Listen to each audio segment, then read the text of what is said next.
Hey man, I had to come back on here one last time, man. Hey, this story's crazy, bro. Like, hey, watch who you guys is fucking on out there, man.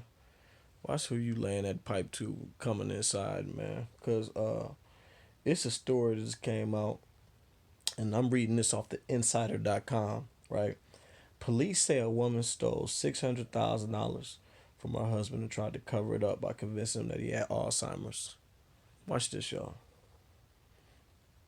Police say a woman stole $600,000 from her husband over about 20 years, and she hid the alleged scheme by convincing him that he had Alzheimer's.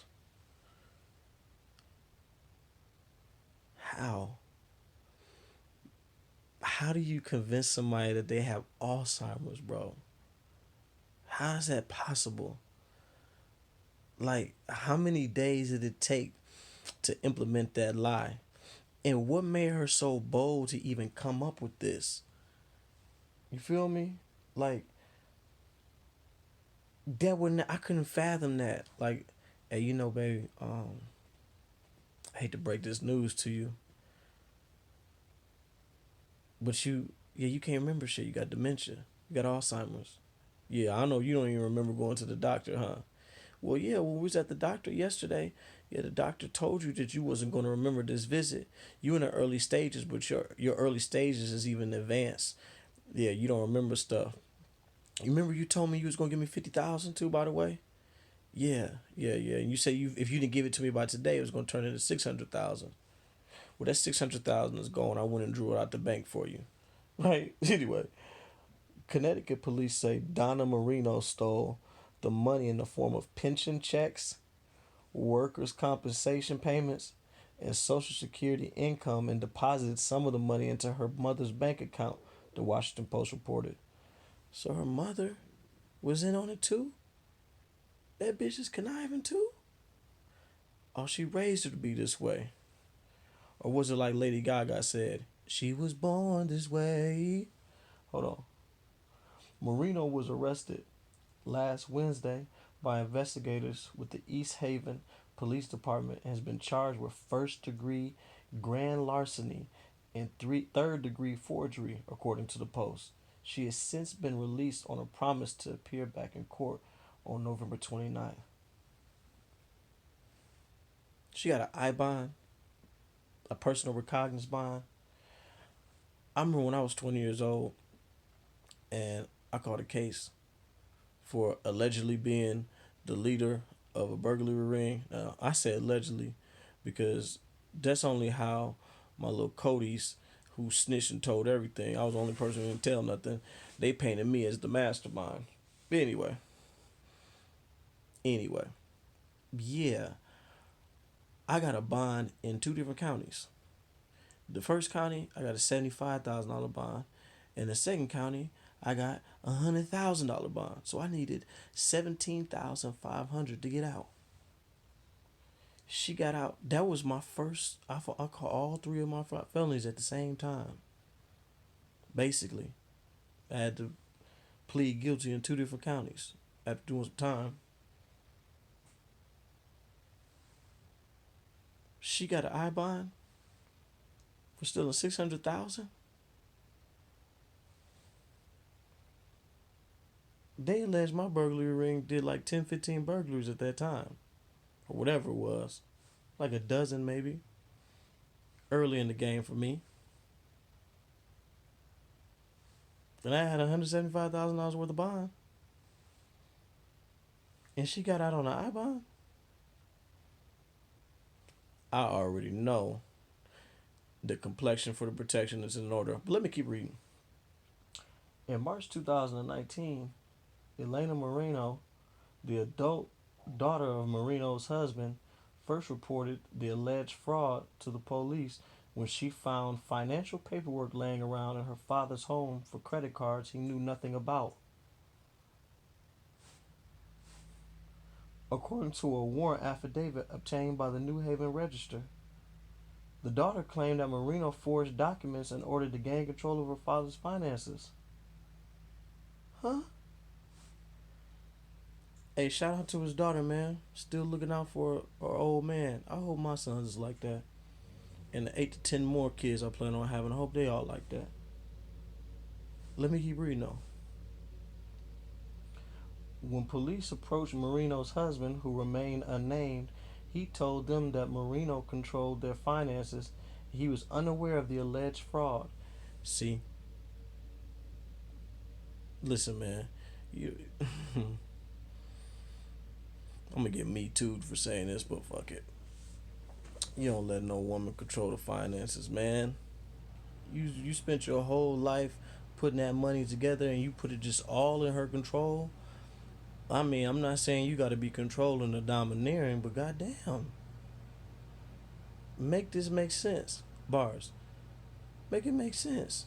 But look, wait till you hear how it continues. Why I say that. When police approached Marino's husband, okay, I already said that part. In order to keep the alleged fraudulent activities from her husband, police said she convinced him he had Alzheimer's. How? Again, how do you do that? Donna explained when her husband wanted to go inside the bank to make a transaction, she told him the last time he went inside, he made a scene due to his Alzheimer's disease, causing him not to go inside to avoid embarrassment, Sergeant Gregory Boer said in the affidavit cited in the register report. Oh my God.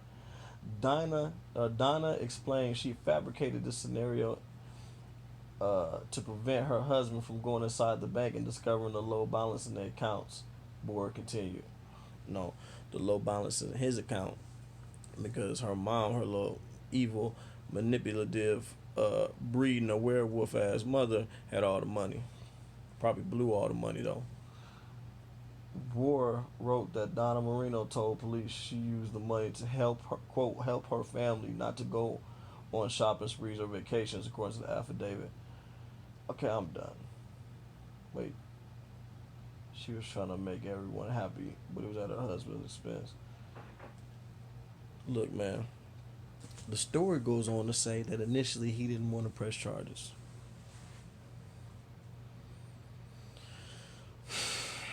But I guess his daughter ended up calling some months later and getting charges pressed. So it sounded like she kind of pressured her dad into doing it.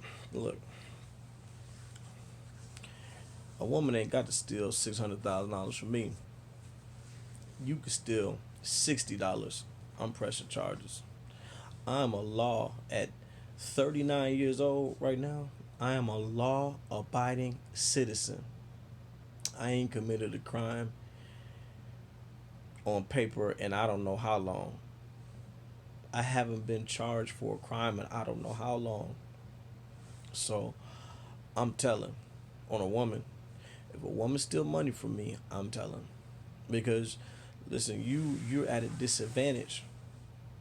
Because generally, a man and his money are like this, right?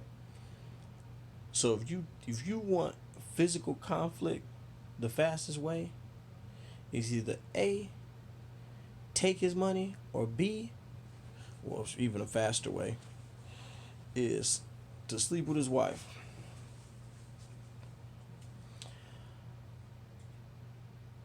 But if you show any type of aggression to this woman, she gonna lie and connive. You see, she already lying on you. She lying and told you and convinced you somehow, your dumb ass, that you got Alzheimer's. I mean, respect to him, but I'm just saying, come on, man, come on, come on. Yeah, she should be put under the jail. I told I told my homie, I said, oh, if a woman so much as raise a hand at me, she don't even have to connect. I'm doing about 9, 10 cartwheels and rolling around all over the floor. And between about the second or third cartwheel, I'm gonna be pressing 911. Yes, yes. My name is Preston. Yeah, I'm hurt. I don't even know if I'm gonna make it. What happened? Yeah, I've been assaulted. And I think she got a gun. You guys need to get here quick before I end up dead. I might not make it out of this encounter. And when the police get there, I'm putting all kind of dubs on it. She kicked me in the balls. She threatened my life. She said she was gonna slap my mom. She seen her, and she was robbing me for all kind of stuff. Now listen, man, I'm gonna do you like the state's attorney do you. I'm throwing a whole bunch of trumped up charges on you, and then you just kind of work your little deal out from there. But you're not gonna lie and connive on me first. It's the same thing they teach you when you go to school and they say the bully start bullying you. Don't let him bully you. Take off on him first. So why is it any different in these social matters? I'm taking off first. I'm throwing the first hit. I was assaulted when I think she was about to cut my throat. So we don't have to worry about what would I do to a woman that took $600,000. If there was no way for her to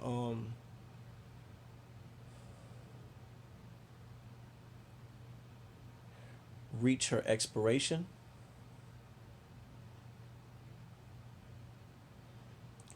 um, she's going to reach her penitentiary destination. I solemnly swear to tell the truth, the whole truth, and nothing but the stomp down truth. So help me God.